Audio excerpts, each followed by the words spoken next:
आप सभी का विजय सर डिजिटल के ऑनलाइन प्लेटफॉर्म पर स्वागत है। आज हम लोग मध्यकालीन भारत के इतिहास का पार्ट 2 पढ़ेंगे। ठीक है, कल हम लोग दिल्ली सल्तनत पढ़ लिए थे, आज हम लोग को मुग़ल साम्राज्य पढ़ना है। मुग़ल साम्राज्य में जो इम्पोर्टेंट फैक्ट है उसी को हम लोग पढ़ने की कोशिश करेंगे। सबसे पहले हम लोग बाबर को पढ़ेंगे। बाबर का जो कार्यकाल है ये इम्पोर्टेंट है, 1526 से 1530 ईस्वी तक। इनके पिता का जो नाम था उमर शेख मिर्ज़ा जी। इन्होंने बादशाह की उपाधि धारण की थी। इनके जो कार्यकाल में प्रमुख युद्ध हुए थे उनको देखना हम लोग के लिए आवश्यक है। पानीपत का प्रथम युद्ध 1526 ईस्वी में इब्राहिम लोदी और बाबर के बीच, इसमें बाबर विजयी हुए थे। बाबर सभी युद्धों में विजयी हुए थे। दूसरा खानवा का युद्ध 1527 ईस्वी में राणा सांगा एवं बाबर के बीच में, इसमें भी बाबर विजयी हुए थे। उसके बाद आपका आता है चंदेरी का युद्ध। ठीक है, 1528 ईस्वी में 1528 ईस्वी में मेदनी राय व बाबर के बीच में। ठीक है, इसमें भी बाबर आपके विजयी हुए थे। उसके बाद घाघरा का युद्ध 1529 में, ठीक, लोदी और बाबर के बीच में हुआ था। बाबर इसमें आपके विजयी हुए थे। उसके बाद बाबर ने अपनी आत्मकथा तुजूक ए बाबरी तुर्की भाषा में लिखी थी। यहाँ पे ये ध्यान देने वाली बात है, तुर्की भाषा में। ठीक है, ये पूछता है कि किस भाषा में, तो तुर्की भाषा में लिखी थी। और इसी तुजुकी ए बाबरी को फारसी भाषा में अनुवाद किसने किया था? अब्दुल रहीम खान खाना ने किया था। ठीक, ये इंपॉर्टेंट क्वेश्चन है, तुर्की भाषा में इसका अनुवाद फारसी भाषा में किसने किया?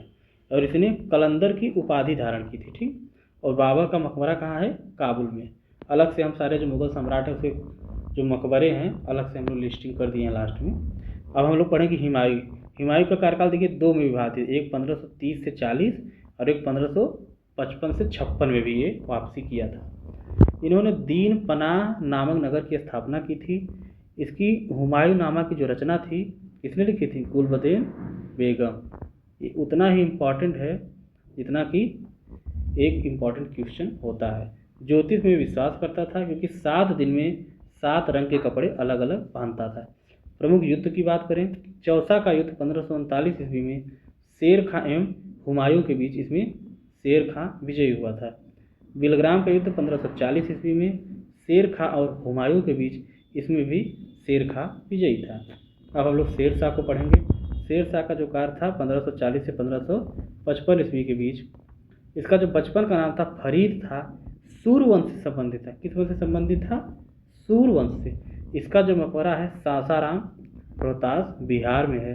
अकबर का पूर्वगामी माना जाता है शेर शाह। इसके जो निर्माण कार्य थे, रोहतासगढ़ का किला बनाया था। किला एक कोहना नामक मस्जिद का निर्माण किया था। गज ए सिकंदरी एवं सन की डंडी का प्रयोग किया था। कबूलियत एवं पट्टा प्रथा की शुरुआत इसने की थी शेर शाह ने। उसके बाद अंतिम युद्ध अभियान इसका जो था कलिंजर को माना जाता है। ठीक है, ये बादाम पड़ता है। उसमें वहाँ का शासक कौन था? कीरत सिंह। इसी अभियान के दौरान इसकी मृत्यु भी हो गई थी। ठीक, अकबर को हम लोग पढ़ेंगे जो कि इम्पोर्टेंट है, 1556 से 1605 ईस्वी। देखिए इसके जो कार्यकाल वगैरह हैं इसको भी हम लोग को ध्यान में रखना होगा कि पहले बाबर आए, फिर हुमायूं आए, उसके बाद अकबर आए। ठीक, अकबर का जो जन्म हुआ था, हुमायूं की पत्नी थी हमीदा बानो बेगम। ये भी क्वेश्चन आता है एग्जाम में, हमीदा बानो बेगम के गर्भ से हुआ था। क्योंकि हुमायूं की कई पत्नियां थी, इसलिए यहाँ पे ध्यान देना आवश्यक है कि हमीदा बानो बेगम के गर्भ से अकबर पैदा हुए थे। इनका राज्याभिषेक कब हुआ? 1556 ईस्वी को कलानौर में उसके संरक्षक बैरम खां द्वारा किया गया। संरक्षक का भी नाम ध्यान रखना है। उसके बाद पानीपत का द्वितीय युद्ध जो हुआ अकबर एवं हेमू के बीच, इसमें अकबर विजयी हुआ। उसके बाद ये जो गुजरात विजय है बहुत प्रसिद्ध है। इन्हीं की स्मृति में इन्होंने राजधानी फतेहपुर सीकरी में बुलंद दरवाज़ा का निर्माण किया था। किसका निर्माण किया था? बुलंद दरवाज़ा का। हल्दी घाटी युद्ध की हम लोग बात करें 1576 ईस्वी में अकबर एवं महाराणा प्रताप के बीच हुआ था। अकबर का जो सेनापति था कौन था? मान सिंह था। ये भी इम्पोर्टेंट है। बीरबल का बचपन का नाम महेश दास था। संगीतकार इनके दरबार में एक था जिसका नाम है तानसेन। इसको कंठाभरण वाणी विलास की उपाधि दी गई थी। तानसेन का मूल नाम क्या था? रामतनु पांडे था। बीरबल को कवि प्रिय की उपाधि दी गई थी। मनसबदारी व्यवस्था प्रचलित थी। प्रसिद्ध चित्रकार कौन थे? दशवंत जी और बसावन जी थे। उसके बाद अब्दुल कादिर बदायूनी रामायण का फारसी भाषा में अनुवाद किया था। ठीक है, अब्दुल कादिर बदायूनी ने। राजकीय भाषा मुगलों की क्या थी? फारसी थी। हिंदी साहित्य का स्वर्णकाल कहा जाता था। अकबर के कुछ कार्य हैं जो भी इम्पोर्टेंट है। दास प्रथा का अंत कब हुआ? 1562 ईस्वी में। जजिया कर की समाप्ति कब थी? 1564 ईस्वी में। और दीन इलाही की स्थापना कब हुई? 1582 ईस्वी में। और मजहर की घोषणा कब हुई? 1579 ईस्वी में। उसके बाद जहांगीर की हम लोग बात करेंगे 1605 से 1627 ईस्वी तक। बचपन का नाम क्या था? सलीम था। गुरु अर्जुन देव को फांसी दी गई थी। ठीक है, ये 5वें सिख गुरु थे जहांगीर के काल में। विवाह उनका किससे हुआ? मेहरुन्निसा थे, इनका नाम नूरजहां है। नूरजहां के पिता को उपाधि दी गई थी कौन सी? एतमाद दौला की उपाधि। किसकी उपाधि? एतमाद उद दौला की उपाधि। चित्तौड़गढ़ की संधि किसके बीच हुई? राणा अमर सिंह और जहांगीर के बीच। इनके काल को चित्रकला का स्वर्णकाल कहा जाता है। सर्वोत्कृष्ट चित्रकार कौन थे इसमें? उस्ताद मंसूर और अबुल हसन। क्योंकि चित्रकला का स्वर्णकाल कहा जाता था तो निश्चित रूप से कुछ अच्छे चित्रकार रहे होंगे। तो उस्ताद मंसूर और अबुल हसन चित्रकार थे। उस्ताद मंसूर को कौन सी उपाधि दी गई? नादिर उल असर। और अबुल हसन को नादिर उल जमा दी गई। र यहाँ भी है, र यहाँ भी है, ध्यान देना है। जहांगीर के दरबार में 2 इंग्लिश यात्री आए, कैप्टन हॉकिंस और एक sir Thomas Roe. Captain Hawkins को इंग्लिश खान की उपाधि दी गई। कौन सी? इंग्लिश खान। मुगल शासक और उसके प्रसिद्ध नाम ध्यान देना है। औरंगजेब का जो नाम प्रसिद्ध है जिंदा पीर। जहांदार शाह लंपट मूर्ख। फरुख शायर घृणित शेयर कहा जाता था, घृणित कायर। मोहम्मद शाह को रंगीला कहा जाता था। ये सब चीज़ें ध्यान देने योग्य हैं, परीक्षा में खूब पूछता है। प्रमुख स्थापत्य कला की बात करें तो आगरा का जो किला है किसने बनवाया? अकबर ने। फतेहपुर सिकरी बुलंद दरवाज़ा वाला अकबर ने। ताजमहल शाहजहाँ। ताजमहल का निर्माण करता कौन था? उस्ताद अहमद लाहौरी। आगे हम लोग पढ़ेंगे। बीवी का मकबरा औरंगजेब ने बनवाया था। इसके बाद हम लोग शाहजहाँ को पढ़ेंगे 1628 से 1658 तक। बचपन का नाम क्या था? खुर्रम। बीवी इनकी कौन थी? अर्जुमंद बानो बेगम। इसी का नाम मुमताज महल रख दिया गया था।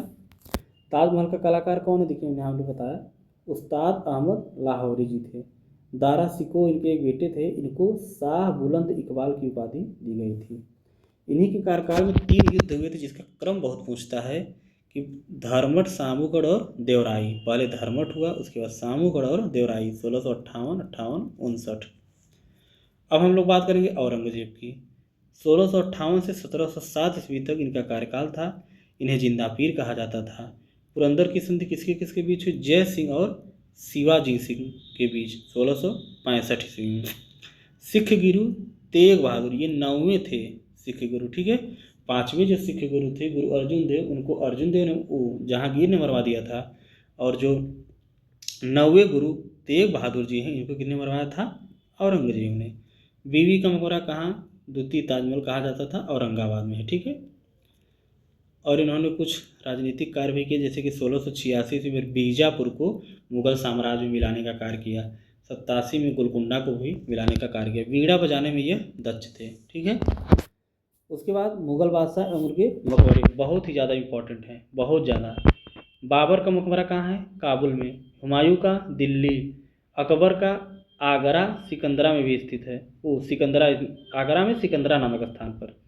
जहांगीर लाहौर शहादरा। शाहजहाँ आगरा में और औरंगजेब औरंगाबाद।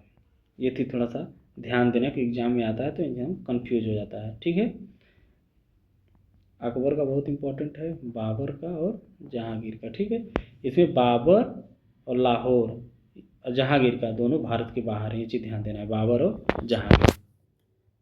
जो उत्तरवर्ती मुगल सम्राट हैं, ठीक है, उसको हम लोग आधुनिक भारत में पढ़ लेंगे। इतना तो हम लोग का मध्यकालीन भारत खत्म हो गया है। तो ऐसे ऐसे छोटे छोटे वीडियो के माध्यम से आप लोग को जीएस का हर एक चैप्टर मिलता रहेगा। आप लोग लाइक और सब्सक्राइब करते रहिए। धन्यवाद।